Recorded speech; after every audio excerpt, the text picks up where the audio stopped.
به نام خدا. فرزند هنر باش نه فرزند پدر، فرزند هنر زنده کند نام پدر. به نام خداوند جان و خرد که از این برتر اندیشه برنگذرد. من محمد یگانه فرزند زنده‌یاب استاد محمد حسین یگانه هستم و در سال 1330 در شهرستان اوچان به دنیا آمدم. اوچان پایتخت موسیقی مقامی، پایتخت موسیقی مقامی شمال خراسانه.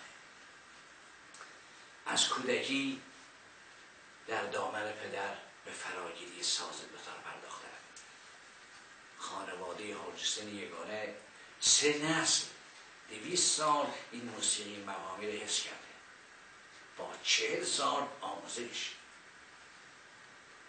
از ابتدای جوانی علاوه بر بهره‌گیری از محضر پدرم، از استادان بزرگی چون عوض محمد بخشی، غلام حسن نوازنده، اسماعیل ستارزاده و دکتر شاهرضا فرزانه اهل شیراز فرهنگ و موسیقی شمال خراسان آموختن، روحشان شاد. استاد اشاره نمودید پدر شما بخشی بزرگ شمال خراسان بودند و شما فرزند یک بخشی هستید. لطفاً کمی بیشتر توضیح دهید که بخشی ها چه کسانی بودند و چه نقشی در جامعه خودشان ایفا می‌کردند. بخشی ها یک گروه ویژه در زندگی مردم به حساب می آمدند. روزگار 100 سال پیش را در نظر بگیرید، حتی یک پزشک، یک دکتر نبود. گرفتاری های شخصی مردم مثل بیماری روحی و جسمی فراوان بود. با موسیقی مقامی زندگی میکردن. بخشی ها طبابت داشتن، حکیم بودن با داروی گیاهی. از طرفی با شعر و موسیقی و از طرف دیگر با ایجاد حس اطمینان به مردم خدمت میکردن. مردم به آنها بخشی میگفتن. البته اینکه هنرمندی ساز بسازد، شعر بگوید، آهنگ بسازد و خودش آن را اجرا کند نمیشود گفت یک بخشی. کافی نیست. بخشی باید درد مردم رو بشناسه، برای آن درد درمانی پیدا کند. بخشی ها پیام سلامتی و شادی و جوانمردی و وفاداری برای مردم می آوردن. با نقالی، روایتگویی، روح میهن پرستی و سرشوری را در مردم زنده نگه می داشتن.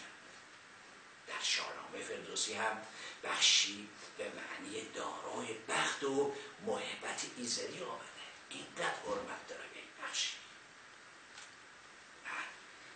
استاد، مردم شما رو به عنوان یک بخشی در شمال خراسان میشناسن. شما خودتون در این مورد چه نظری دارید؟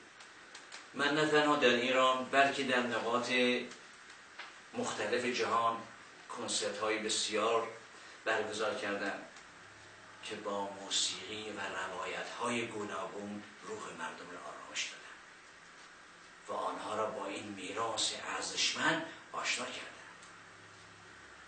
یادی بکنیم از استاد پرویز مشکاتیان، استاد ایرج بسطامی، 70 روز همسفر بودیم و مشغول کنسرت هایی در اروپا، مشغول موسیقی مقامی بودیم. امروز آقا جان شرایط فرق کرده.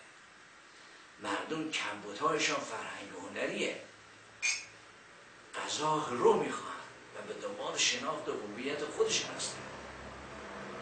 من علاوه بر سازسازی و تدریس شاگردانم که مدت 40 ساله ادامه دارن، به دنبال ریشه های فرهنگی خودمان هستن تا یک جور نوآوری، خلاقیت، کار تازه، همون کاری که در وجود بخشی ها هست، برای مردم عزیزمان یک کار نو، عطر نو معرفی کنم و این ریشه ها را در شاهنامه حکیم فردوسی و موسیقی مقامی خودمان پیدا کردن که هر کدام ریشه در تاریخ چند هزار ساله دارد.